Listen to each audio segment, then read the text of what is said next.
আপনারা পবিত্র কোরআন অনেক দ্রুত রিডিং কিভাবে পড়বেন এই ক্লাসের সাহায্যে আপনারা শিখে নিতে পারবেন। তো অবশ্যই শুরু থেকে শেষ পর্যন্ত ভিডিওটি দেখবেন। ইয়াসআলুনাকা পেশের পাশে সাকিন এক আলিফ টেনে পড়বেন। ইয়াস যাবার ইয়াস, হামজা যাবার আ, ইয়াস আ, লাম পেশ লু, নুন যাবার না, কাফ যাবার কাম। ইয়াসআলুনাকা মাজা চিকন চিহ্ন মাদ্দা আরজি তিন আলিফ টেনে পড়বেন। জাবার পাশে খালি আলিফ এক আলিফ টেনে পড়বেন।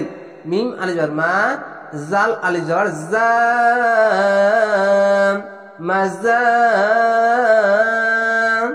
উহিল্লা হামজা পেশ উ, আলিফকে হামজা পড়বেন। যদি আলিফের ওপর নিচে যে যাবার পেশ বা যে কোন জিনিস আসলে আলিফকে হামজা পড়বেন। হ্যাঁ লামজের হিল, উ হিল, লাম যাবার লা, উ হিল্লা লাহুম, লাম যাবার লা, হামিম পেশ হুম, লাহুম। এখানে তো আছে, থামতে হবে, তার জন্য হুম বলে থেমে যাবেন, ওয়াকফ করবেন। কুল কফ লাম পেশ কুল, উহিল্লা হামজা পেশ উ, হ্যাঁ লামজের হিল, উহিল, লাম যাবার লা, উহিল্লা লাকুমুত এই তো এর সঙ্গে মিলবে। লাম যাবার লাম, কাফ পেশ কু, মিম তো পেশ মুত, লাকুমুত তয়্যিবাতু খাড়া যাবার এক আলিফ টেনে পড়বেন। তয় ইয়ে যাবার তয়, ইয়া যার ই, তয়্যি বা খাড়া যাবার বা, তা পেশ তু, তয়্যিবাতু। লাম আছে, এখানে থামতে হবে না, মিলিয়ে পড়তে হবে, তার জন্য তা পেশ তু পড়লাম। ওয়ামা যাবার পাশে খালি আলিফ এক আলিফ টেনে পড়বেন। ওয়া যাবার ওয়া, মিম আলিফ যাবার মা, ওয়ামা আল্লামতুম। এখানে ঈদগামে মিম সাকিন গুন্না কেন হচ্ছে এখানে দেখেন। ঈদগামে মিম সাকিন গুন্না পাশাপাশি দুটি মিম আসবে, একটির উপরে সাকিন একটির উপরে তাসদিদ আছে। এখানে দেখেন একটির উপরে সাকিন এবং একটির উপরে তাসদিদ, পাশাপাশি দুটি মিম আসলে ঈদগামে মিম সাকিন গুন্না।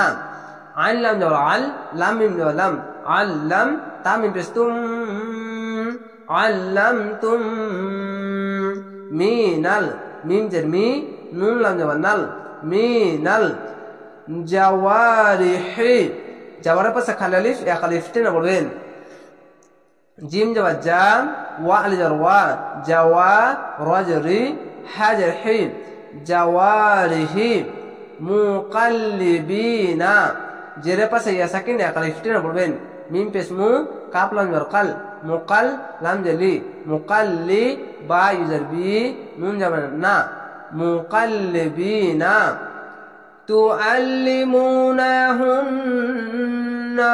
এখানে ওয়াজিব গুন্না, ওয়াজিব গুন্না কেন এখানে দেখেন, ওয়াজিব গুন্না দুইটি অক্ষর মিম এবং নুন, এই দুটি অক্ষরের উপরে তাসদিদ থাকলে ওয়াজিব গুন্না হবে। নুনের উপরে তাসদিদ, এখানে নুনের উপরে তাসদিদ, তার জন্য ওয়াজিব গুন্না হচ্ছে। পেশের পাশে অসাকিন এক আলিফ টেনে পড়বেন। তা পেশ তু, আইন লাম যাবার আল, তু আল, লাম জালি, তু আল্লি, মিম পেশ মু, নুন যাবার না, হা নুন পেশ হুন, নুন যাবার না, তুআল্লিমুনাহুন্না মিম্মা। এখানে ওয়াজিব গুন্না এবং যাওয়ার পাশে খালি আলিফ এক আলিফ টেনে পড়বেন। মিমের উপর তাসদিদ, এখানে দেখেন ওয়াজিব গুন্না, মিমের উপর তাসদিদ, তার জন্য এখানে ওয়াজিব গুন্না হচ্ছে। মিম মিম জের মিম, মিম আলিফ যার মা, মিম্মা আল্লামাকুমুল আন লাম যাবার আল, লাম যাবার লা, আল্লাহ মিম যাবার মা, আল্লামা কাফ পেশ কু, মিম লাম পেশ মুল, আল্লামাকুমুল লাহু খাড়া যাবার এক আলিফ টেনে পড়বেন। আল্লাহ লেখা থাকলে ডান পাশের অক্ষরটি দেখবেন, ওপরে পেশ বা যাবার থাকলে আল্লাহ লেখাটি মোটা করা হবে। লাম খাড়া যাবার ল, হা পেশ হু, লহু। এখানে থামতে হবে না, মিলিয়ে পড়তে হবে। এখানে যা আছে, থামতে হবে না, মিলিয়ে পড়তে হবে, তার জন্য হা পেশ হু পড়েছি। ফাকুলু পেশের পাশে অসাকিন এক আলিফ টেনে পড়বেন। ফা যাবার ফা, কাফ পেশ কু, লাম পেশ লু, ফাকুলু মিম্মা। এখানে চিকন চিহ্ন মাদ্দা আরজি তিন আলিফ টেনে পড়বেন। এখানে ওয়াজিব গুন্না, মিম মিম জের মিম, মিম আলিফ বাল মা, মিম্মা। আশা করি আপনারা এভাবেই পবিত্র কোরআন সঠিকভাবে পড়ার চেষ্টা করবেন। ইনশাআল্লাহ আপনারা পবিত্র কোরআন দ্রুত রিডিং পড়ে নিতে পারবেন। আশা করি আপনারা এভাবে ক্লাসগুলো দেখেন এবং শিখেন। আমসাকনা হামজা মিম জবর আম সিন কাফ জবর সাক আমসাক নুন জবর না আমসাকনা আলাইকুম আইন জবর আ লাম ইয়া জবর লাই আলাই কাফ মিম পেশ কুম আলাইকুম ওয়াজকুরুশ ওয়া জাল জবর ওয়াজ কাফ পেশ কু র সিন পেশ রুস ওয়াজকুরুস মাল্লাহি আল্লাহ লেখা থাকলে ডান পাশের অক্ষরটি দেখবেন, উপরে যাবার বা পেশ থাকলে আল্লাহ লেখাটি মোটা করা হবে। লাম খারজা ল হাজের হি ল হি এবং খারজা বলে একালিফ টেনে পড়বেন।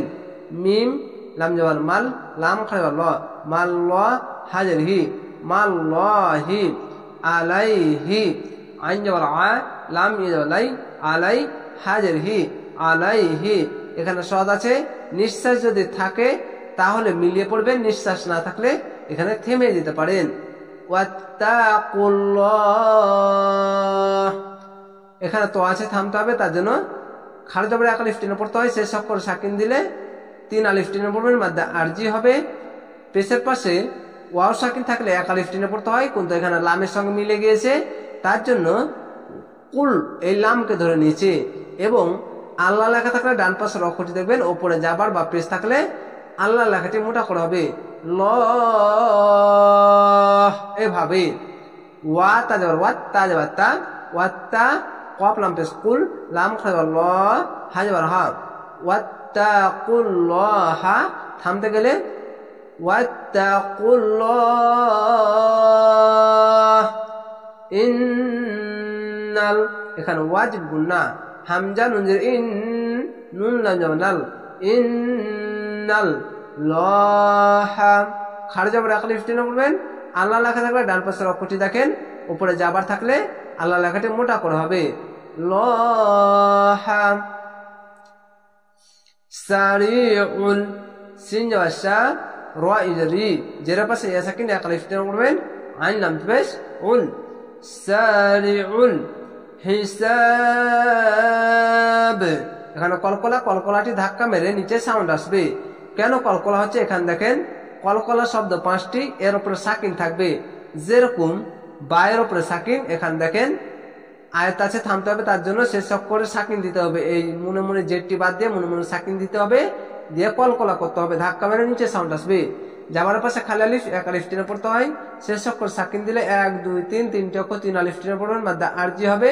তো প্রথমে 3 আলিফ টেনে কলকলা করবেন। তো কিভাবে, হাজের হে সিন আলিয়াব এভাবে হিসাব, এভাবে আপনারা কলকলা করে পড়তে হবে এবং আগে 3 আলিফ টেনে পড়বেন। আশা করি আপনারা এভাবে ক্লাসগুলো দেখবেন, ইনশাআল্লাহ সঠিকভাবে পবিত্র কোরআন দ্রুত শিখে নিতে পারবেন। ভালো থাকেন, সুস্থ থাকেন। আসসালামু আলাইকুম।